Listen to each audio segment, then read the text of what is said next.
Hello everyone, welcome back to my channel. एक बार फिर से स्वागत है आप सभी का आपके अपने YouTube channel the study channel में। तो आज का जो प्रैक्टिस सेट है 4, इसके पहले प्रैक्टिस सेट 1, 2, 3 मैंने कराया है। अगर आपने वीडियो नहीं देखा है तो अभी जाके देखिए मेरे चैनल द स्टडी चैनल पे, जिससे कि आपकी प्रैक्टिस होती रहे हिंदी की।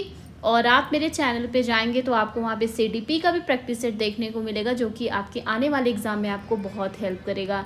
तो आप कमेंट बॉक्स में ज़रूर बताइएगा कि आप किस एग्ज़ाम की तैयारी कर रहे हैं, क्योंकि देखिए ये यहाँ पे यूपी टेट तो लिखा हुआ है स्पेशली, बट ये क्वेश्चन जो है वो सिर्फ यूपी टेट नहीं, इवन आपको आप किसी भी एग्ज़ाम की प्रिपरेशन कर रहे हो जैसे KVS, DSSS, सीटेट, इन सब एग्ज़ाम में आपको हेल्प करेंगे। तो आप ज़रूर बताइएगा कि आप किस एग्ज़ाम की तैयारी कर रहे हैं। तो चलिए स्टार्ट करते हैं आज का सेशन। और सेशन स्टार्ट करने से पहले आप जल्दी से मेरे वीडियो को शेयर कर दीजिए, जल्दी फटाफट शेयर करिए अपने दोस्तों को। उसके बाद स्टार्ट करते हैं और आइए देखते हैं आज का क्वेश्चन। तो आज का पहला क्वेश्चन क्या है? पहला क्वेश्चन है कि वर्तनी के अनुसार शुद्ध शब्द का चयन कीजिए। वर्तनी के अनुसार शुद्ध शब्द का चयन कीजिए। यहाँ पे 4 ऑप्शन दिया है, इसमें बताना है कि इसमें से कौन सा ऑप्शन सही है, शुद्ध है। पूज्यनीय, पूजनीय, पूज्यनीय, पूजनीय। आपको बताना है कि कौन सा वर्तनी जो है, वर्तनी के अनुसार कौन सा शब्द शुद्ध है। तो इसका आंसर क्या हो जाएगा? आंसर हो जाएगा ऑप्शन नंबर बी, पूजनीय। पूजनीय जो है वो शुद्ध है, बाकी सब क्या है? अशुद्ध है। दूसरा प्रश्न है कि जिसका जन्म पहले हुआ हो, जिसका जन्म पहले हुआ हो, इसके लिए एक शब्द जो उपयुक्त हो लिखिए। जिसका जन्म पहले हुआ हो उसको कहते हैं अग्रज। क्या कहते हैं? अग्रज कहते हैं। जिसका जन्म पहले हुआ हो उसके लिए जिस शब्द का उपयोग करेंगे वो होगा अग्रज। अग्रज शब्द होगा उसके लिए। नेक्स्ट क्वेश्चन है कि वर्तनी के अनुसार शब्द का शुद्ध रूप चुनिए। यहाँ पे 4 ऑप्शन दिए हुआ है, आपको बताना है कौन सा शब्द सही है। पहला है पुरुषकार, दूसरा है पुरस्कार, तीसरा है पुरुषकार और चौथा है पुरस्कार। तो आपको बताना है इसमें से कौन सा पुरस्कार सही लिखा हुआ है।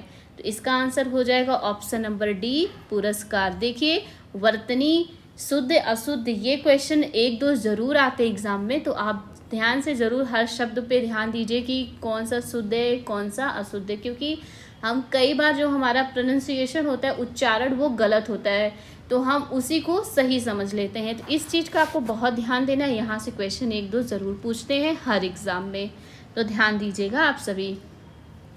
अगला प्रश्न देखते हैं। अगला प्रश्न है कि सजावट शब्द का प्रत्यय बताइए। सजावट में कौन सा प्रत्यय है? आव, आवट, आहट, ट। इसका आंसर हो जाएगा सजावट में कौन सा प्रत्यय है? आवट प्रत्यय है। कौन सा प्रत्यय है? आवट। देखिए शब्द के पीछे जो अक्षर या अक्षर समूह लगाया जाता है उसे ही हम क्या कहते हैं? प्रत्यय कहते हैं। तो सजावट में कौन सा प्रत्यय है? आवट। नेक्स्ट क्वेश्चन है लड़का पेड़ से गिरा, उपरोक्त वाक्य का कारक बताए। आपको बताना है इसमें कौन सा कारक है। लड़का पेड़ से गिरा, संप्रदान कारक, कर्म कारक, अपादान कारक, करण कारक। तो इसका आंसर क्या हो जाएगा? अपादान कारक। लड़का पेड़ से गिरा, लड़का पेड़ से नीचे गिर गया, अलग हो गया पेड़ से। तो जहाँ पे अलगाव की स्थिति आपको दिखाई दे, जहाँ पे अलगाव की स्थिति हो वहाँ पे अपादान कारक होता है। तो लड़का पेड़ से गिरा, इसमें कौन सा कारक हो जाएगा? अपादान कारक। अगला प्रश्न है कि चौराहा कौन सा समास है? चौराहा में कौन सा समास है? बहुव्रीहि, द्वंद्व, द्विगु, तत्पुरुष। तो आप सभी को जैसे कि पता होगा कि जिस समास में पूर्व पद संख्यावाची हो, चौराहा, चौराहा का मतलब क्या होगा? इसका मतलब होगा 4 राहों का समाराह। 4 राहों का, जहाँ से 4 राहें दिखाई दे उसी को तो चौराहा कहा जाता है। तो पहला जो पूर्व पद है वो क्या है? संख्यावाची है। तो जहाँ पे संख्यावाची शब्द हो उसे क्या कहेंगे हम? द्विगु समास कहेंगे। बिना किसी ज़्यादा विचार किए आप द्विगु समास पे टिक लगा दीजिए। चौराहा में द्विगु समास है। कौन सा समास है? द्विगु समास। नेक्स्ट क्वेश्चन है कि पुत्री का पर्यायवाची शब्द नहीं है। ध्यान दीजिएगा, यहाँ पे पूछा जा रहा है कि कौन सा इसमें से पुत्री का पर्यायवाची नहीं है। ऑप्शन है तनय, सुता, आत्मजा, दुहिता। तो इसका आंसर हो जाएगा ऑप्शन नंबर ए, तनय। तनय जो है वो पुत्री का नहीं, ये पुत्र का पर्यायवाची है। अगर यहाँ पे आ की मात्रा लगा दिया जाए तनया, तब यहाँ पे वो पुत्री का हो जाएगा। तनया जो है वो पुत्री का पर्यायवाची हो जाएगा, पर यहाँ पे तनय लिखा है तो तनय जो है वो पुत्र का पर्यायवाची है। अगला प्रश्न है कि निम्नलिखित में से कौन सा शब्द कमल का पर्यायवाची शब्द नहीं है। कौन सा इसमें से चारों ऑप्शनों में बताना आपको कौन सा जो ऑप्शन है वो कमल का पर्यायवाची शब्द नहीं है। सरोज, अरविंद, सलिल, पंकज। तो इसका आंसर हो जाएगा ऑप्शन नंबर सी, सलिल। सलिल जो है वो कमल का पर्यायवाची नहीं है। सलिल किसका पर्यायवाची है? सलिल जो है ये जल का पर्यायवाची है। किसका पर्यायवाची है? जल का पर्यायवाची। बाकी जो तीनों हैं सरोज, अरविंद, पंकज, ये कमल के पर्यायवाची शब्द हैं। अगला प्रश्न है कि जिसकी मति झट सोचने वाली हो, मतलब कि जो बहुत जल्दी सोच लेता हो, उसके लिए एक शब्द क्या होगा? जो बहुत जल्दी सोच लेता हो, जिसकी मति झट सोचने वाली होती है, उसके लिए एक शब्द क्या होगा? उसके लिए एक शब्द होगा कुशाग्र बुद्धि, प्रयुत्पन्नमति, द्रुतगामी या दूरदर्शी। तो आंसर हो जाएगा इसका ऑप्शन नंबर बी, प्रत्युत्पन्नमति। ये इसका आंसर हो जाएगा।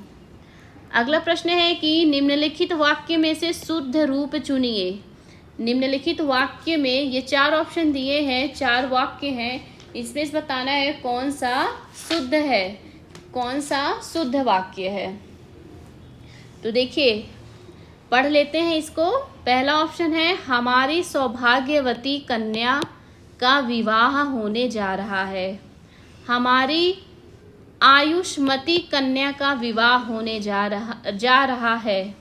हमारे सौभाग्यवती कन्या का विवाह होने जा रही है।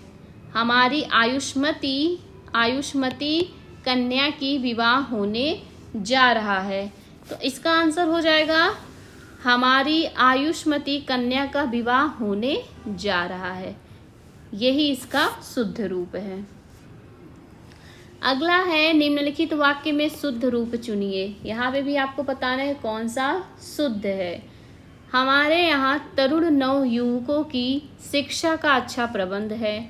हमारे यहाँ तरुण नव युवकों की शिक्षा का अच्छा प्रबंध है। हमारे यहाँ नव युवकों की शिक्षा की अच्छा प्रबंध है। हमारे यहाँ नव युवकों की शिक्षा का अच्छा प्रबंध है।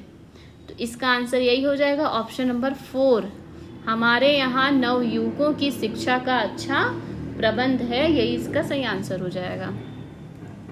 अगला प्रश्न है कि जो शब्द धन का पर्यायवाची नहीं है उसे चुनिए। इस चारों ऑप्शन में आपको वो शब्द चुनना है जो धन का पर्यायवाची नहीं है। द्रव्य, द्रव, संपदा, दौलत। देखिए संपदा तो है और दौलत भी है। अब आपको ऑप्शन नंबर 1 और 2 में चुनना है कि कौन सा नहीं है, द्रव्य या फिर द्रव। तो देखिए जो द्रव है वो द्रव जो है धन का पर्यायवाची नहीं है। द्रव जो है वो पर्यायवाची नहीं है। द्रव क्या होता है? द्रव एक तरल पदार्थ होता है, तो ये धन का पर्यायवाची नहीं है। बाकी ये द्रव्य, संपदा, दौलत, ये तीनों ऑप्शन जो है वो धन के पर्यायवाची हैं। नेक्स्ट है कि लोगों ने शोरगुल करके डाकुओं को भगाया। लोगों ने शोरगुल करके डाकुओं को भगाया। उपरोक्त वाक्य में आपको कारक बताना है। कर्ता कारक, करण कारक, संप्रदान कारक या कर्म कारक। कर्ता ने कर्म को, तो किसको भगाया लोगों ने? डाकुओं को। यहाँ पे किसका चिन्ह है? कर्म का चिन्ह है, कर्म कारक का। तो इसका आंसर यही होगा कर्म कारक। इसमें कौन सा कारक है? इसमें कर्म कारक है। अगला प्रश्न है कि घुड़सवार शब्द निम्न में से क्या है? रूढ़ शब्द, योग रूढ़ शब्द, यौगिक शब्द या निरर्थक शब्द? तो घुड़सवार जो शब्द है वो कैसा शब्द है?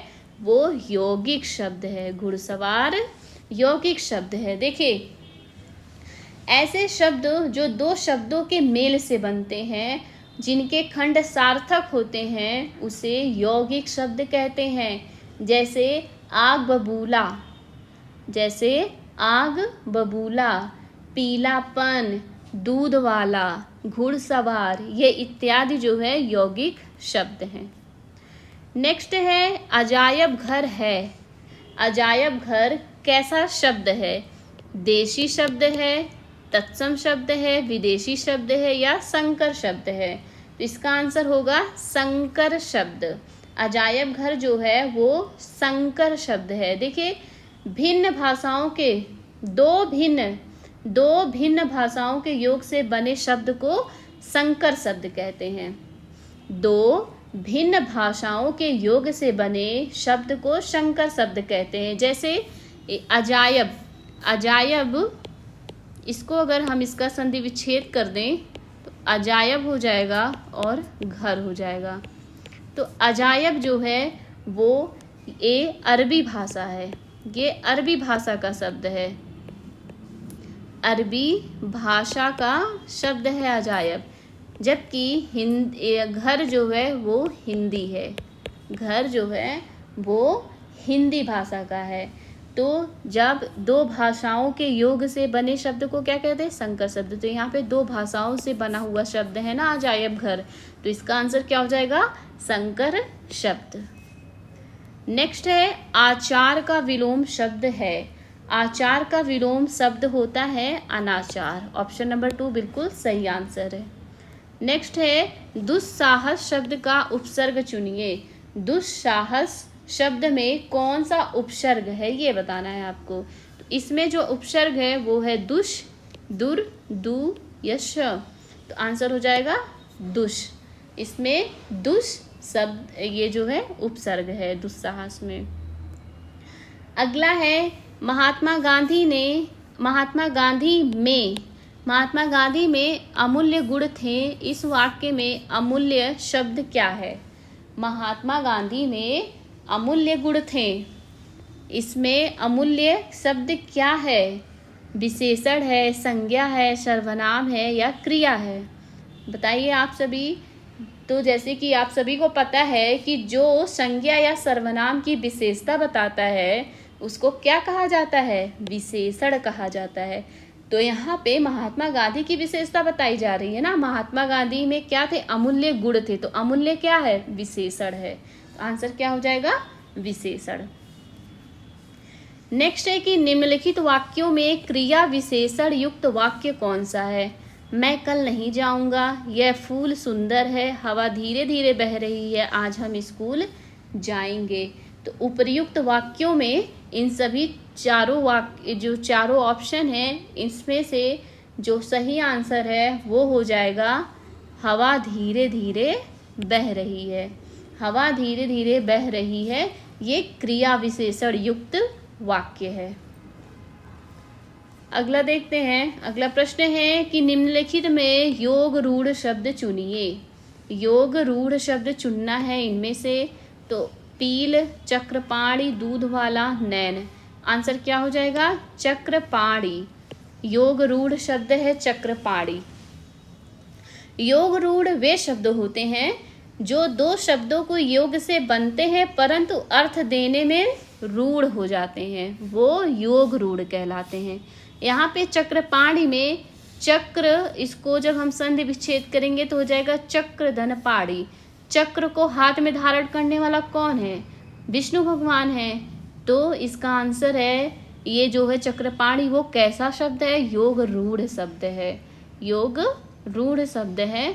तो इसका आंसर यही होगा ऑप्शन नंबर 2 चक्रपाणी। तो ये रहा आज का सेशन। आई होप आप सभी को वीडियो अच्छा लगा होगा और क्वेश्चन भी अच्छे लगे होंगे, और मैं आशा करती हूँ कि आप सभी के लिए ये सारे क्वेश्चन बहुत ज़्यादा हेल्पफुल हों। और ऐसे ही क्वेश्चन पूछे जाते हैं यूपी टेट के एग्ज़ाम में, और यूपी टेट का हो या फिर बिहार टेट का हो, एमपी टेट का हो, हर जगह ऐसे ही क्वेश्चन पूछे जाते हैं। तो ये जो वीडियो है ये सिर्फ आप यूपी टेट के लिए ही नहीं बल्कि आप किसी भी एग्ज़ाम की तैयारी कर रहे हो, चाहे वो राजस्थान का हो, एमपी का हो, बिहार का हो, DSSB का हो, KVS का हो, NVS का हो, किसी भी एग्ज़ाम में सब में आपको बहुत हेल्प करेगा। तो वीडियो को लाइक शेयर और सब्सक्राइब